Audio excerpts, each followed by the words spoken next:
हमारे चैनल पे आपका स्वागत है। तो आइए लेके चलते हैं कुछ अनजानी, कुछ अनसुलझी रहस्यों के साथ, जिसे जानने के लिए आप बेचैन होंगे। हमारे चैनल मायूंग राज में आपका हार्दिक स्वागत है। वृश्चिक राशि।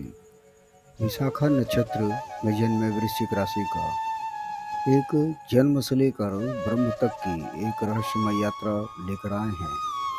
वीडियो में अंत तक आप बने रहे। आपका हमारे वीडियो में हार्दिक स्वागत है। ये कहानी किसी आम इंसान की नहीं है। ये उस आत्मा की गाथा है जो पृथ्वी पर जन्म तो लेता है, लेकिन उसकी जड़ें स्वर्ग और पाताल दोनों से जुड़ी होती हैं, जिनका हृदय जल के समान गहरा और क्रोध अग्नि के समान ज्वलंत होता है, जिसके आत्मा में केतु का रहस्य है और जिसकी पहचान है विशाखा वृश्चिक। विशाखा वृश्चिक का मूल स्वभाव। विशाखा नक्षत्रों की 16वीं कड़ी है, जो इंद्र और अग्नि दो दवों से जुड़ा है। एक तरफ इच्छाओं की पराकाष्ठा इंद्र की तरह, तो दूसरी ओर अग्नि की तपस्या। और जब इसका संगम होता है तो वृश्चिक राशि के साथ तो जन्म लेता है एक ऐसा मनुष्य का जो मौन में भी महायुद्ध लड़ सकता है। वो कहता है, मैं दूसरों जैसा नहीं हूँ, क्योंकि मुझे दुनिया दिखती नहीं महसूस होती है। मैं जो हूँ वो किसी जन्म पत्री में नहीं लिखा, वो तो मेरी आत्मा की ज्वाला में लिखा गया है। केतु का प्रभाव। विशाखा वृश्चिक का अधिपति केतु है। केतु कोई ग्रह नहीं, वो एक धूम्रव्रत है। वो शरीर को नहीं, आत्मा को प्रभावित करता है।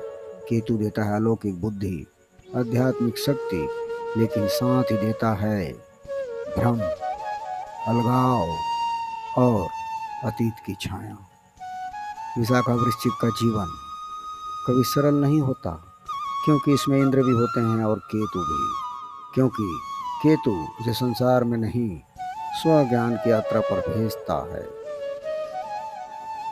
विशाखा वृश्चिक कहते हैं, लोग कहते हैं मैं अकेला हूँ, लेकिन सच ये है कि मैं भीड़ में भी कभी खोया ही नहीं। मैं अपनी खुद दुनिया बनाता हूँ, जहाँ मैं, मेरा मौन और मेरी आत्मा होती है।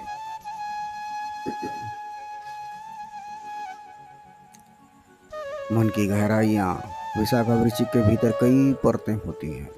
उसके चेहरे पर दिखता है धैर्य, लेकिन दिल में होता है ज्वालामुखी। इनके विचार तेज, रहस्य गहरे और निर्णय अटल होते हैं। इन्हें बदलना कठिन है, क्योंकि ये खुद को हर दिन जलाकर नया जन्म लेते हैं। ये कहते हैं, मैं हार मान लूँ, ऐसा कोई जन्म नहीं लिया। जो मेरी आंखों में झांके वो अपना चेहरा भूल जाए, क्योंकि मेरे आत्मा में केतु की धुंध और वृश्चिक का जहर दोनों है। प्रेम और रिश्ते। प्रेम इनके लिए पूजा है, लेकिन अगर भरोसा टूटा तो वही पूजा श्राप बन जाती है। विशाखा वृश्चिक अपने साथी को आत्मा से जोड़ता है, लेकिन वो साथी अगर छल करे तो ये जातक अपने भीतर ही मर जाता है। तो फिर जन्म लेता है एक नया और कहीं ज़्यादा खतरनाक रूप। ये कहता है, मेरे प्रेम में मिलन भी है, तब भी है।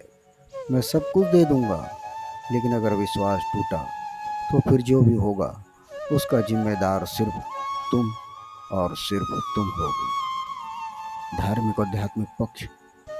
केतु इन जातकों को आध्यात्मिक ऊर्जा का वरदान देता है। विशाखा वृश्चिक अगर ध्यान की राह पर चले, गलत मार्ग अगर छोड़ दे, कुसंगति अगर त्याग दे, तो कुंडलिनी जागरण, सिद्धियां और योग में बहुत ऊंचाई पा सकता है। इनकी आत्मा शिव से जुड़ी होती है और जातक काल, मृत्यु और रहस्य से नहीं डरते, बल्कि उन्हें गले लगाते हैं। वो कहते हैं, मुझे मंदिर की घंटियां नहीं, आत्मा की शांति चाहिए। मैं धर्म में नहीं, ध्यान में जीता हूँ और मेरी आत्मा की दिशा मोक्ष है। कैरियर और जीवन का मार्ग। ये जातक कभी दिखावे वाले कैरियर में नहीं जाते। इन्हें चाहिए गहराई, रिसर्च, मनोविज्ञान, खुफिया एजेंसी, मेडिकल, ज्योतिष, तंत्र विद्या। इनका मार्ग सीधा नहीं होता, लेकिन परिणाम हमेशा दमदार होता है। ये कहते हैं, मैं पैसा नहीं, सत्ता खोजता हूँ। मुझे पद नहीं चाहिए, मुझे चाहिए वो ज्ञान जो दुनिया से छुपा है। स्वास्थ्य और आत्मनियंत्रण इनके स्वास्थ्य की सबसे बड़ी चुनौती है, क्योंकि इन्हें क्रोध बहुत ज़्यादा आता है और ये मानसिक तनाव बहुत लेते हैं। लेकिन अगर ये ध्यान करें, योग करें, तो ये शरीर को तपाकर हीरे जैसा बना सकते हैं। उपाय: शनिवार को केतु के लिए सफ़ेद कंबल का दान करें।